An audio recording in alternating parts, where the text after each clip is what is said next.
Basic സ്റ്റഡിയിലേക്ക് സ്വാഗതം. നമുക്കിന്ന് ഭൂപടങ്ങളിലെ നിറങ്ങൾ സൂചിപ്പിക്കുന്നത് നോക്കാം. പച്ച നൈസർഗിക സസ്യജാലകങ്ങൾ. പച്ച എന്താണ്? നൈസർഗിക സസ്യജാലകങ്ങൾ. മഞ്ഞ കൃഷിയിടങ്ങൾ. ഇത് PSCക്ക് ഒരുപാട് വട്ടം ചോദിച്ചൊരു ക്വസ്റ്റ്യൻ ആയിരുന്നു. മഞ്ഞ, ഭൂപടങ്ങളിലെ മഞ്ഞ നിറം സൂചിപ്പിക്കുന്നത് കൃഷിയിടങ്ങൾ. ചുവപ്പ് പാർപ്പിടങ്ങൾ, റോഡുകൾ. ചുവപ്പ് ഏതൊക്കെയാ? പാർപ്പിടങ്ങൾ, റോഡുകൾ. കറുപ്പ് അക്ഷാംശരേഖകൾ, രേഖാംശരേഖകൾ, റെയിൽപാതകൾ. അപ്പോൾ കറുപ്പ് ഏതൊക്കെയാ? അക്ഷാംശരേഖകൾ, രേഖാംശരേഖകൾ, റെയിൽപാതകൾ. നീല നീല ജലാശയങ്ങൾ. നീല എന്താണ്? നീല ജലാശയങ്ങൾ. നീലവൃത്തം കിണർ. നീലവൃത്തം എന്താ? കിണർ. നീലവൃത്തം കിണർ. തവിട്ട് നിറം കുന്നുകളും പാറക്കൂട്ടങ്ങളും. തവിട്ട് നിറം ഏതൊക്കെയാ? കുന്നുകളും പാറക്കൂട്ടങ്ങളും. ഒന്നുകൂടെ പറയാവേ. പച്ച നൈസർഗിക സസ്യജാലകങ്ങൾ. പച്ച എന്താ? നൈസർഗിക സസ്യജാലകങ്ങൾ. അപ്പോൾ നൈസർഗിക സസ്യജാലകങ്ങൾ പറയുമ്പോൾ എല്ലാം മൊത്തത്തിൽ പച്ചയാണല്ലോ. അപ്പോൾ അങ്ങനെ ആലോചിച്ചാൽ മതി.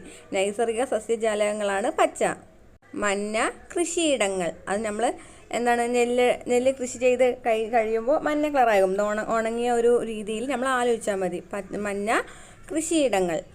ചുവപ്പ് പാർപ്പിടങ്ങളും റോഡുകളും. അപ്പോൾ വീടൊക്കെ നിർമ്മിക്കുന്നത് ഇഷ്ടികകൾ കൊണ്ടല്ലേ? അതൊരു ചുവപ്പ് നിറമാണല്ലേ? അതുപോലെ റോഡുകൾ പറയുമ്പോൾ നമ്മൾ താറിട്ട റോഡ് ആലോചിക്കണ്ട, അതിന് പകരം ചെമ്മണ്ണുള്ള ഒരു റോഡായിട്ട് ആലോചിക്കുക. അപ്പോൾ ചുവപ്പ് പാർപ്പിടങ്ങളും റോഡുകളും എന്ന ഓർമ്മയിൽ കിട്ടും. ചുവപ്പ് ഏതൊക്കെയാ? പാർപ്പിടങ്ങൾ, റോഡുകൾ.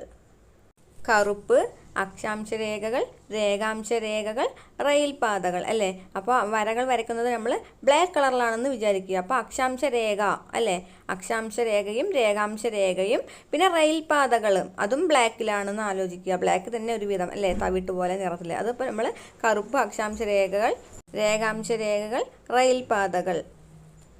നീല ജലാശയങ്ങൾ. പിന്നെ നമുക്ക് അതിൽ തന്നെ കിട്ടില്ലേ? നമ്മൾ കടൽ ജലം അങ്ങനെയൊക്കെ ആലോചിക്കുമ്പോൾ നമുക്ക് കിട്ടും. നീല ജലാശയങ്ങളാണ്. നീല എന്താണ്? ജലാശയങ്ങൾ. നീലവൃത്തം കിണർ. അപ്പോൾ കിണറ്റിലെ വെള്ളവും നീല കളറിലാണ് അല്ലേ? അപ്പോൾ നീലവൃത്തം അഥവാ വൃത്തം, വട്ടം. ആ ഒരു ഇതിൽ കിണർ നമ്മൾ റൗണ്ട് ആണല്ലോ, വട്ടത്തിലാണല്ലോ, വൃത്താകൃതിയിലാണ് അല്ലേ? അപ്പോൾ നീലവൃത്തം കിണർ. തവിട്ട് നിറം കുന്നുകളും പാറക്കൂട്ടങ്ങളും. പാറക്കൂട്ടങ്ങൾ കാണുമ്പോൾ നമുക്കറിയില്ല അത് തവിട്ട് നിറത്തിലാണെന്നുള്ളത്. പക്ഷെ അതിൻ്റെ കൂടെ കുന്നുകളും തവിട്ട് നിറത്തിലാണെന്ന് ആലോചിക്കുക കേട്ടോ. അപ്പോൾ തവിട്ട് നിറം ഏതൊക്കെയാ? കുന്നുകളും പാറക്കൂട്ടങ്ങളും. അപ്പോൾ എൻ്റെ ചാനൽ ഇഷ്ടപ്പെട്ടാൽ ലൈക്ക് ചെയ്യൂ, ഷെയർ ചെയ്യൂ, സബ്സ്ക്രൈബ് ചെയ്യൂ. താങ്ക്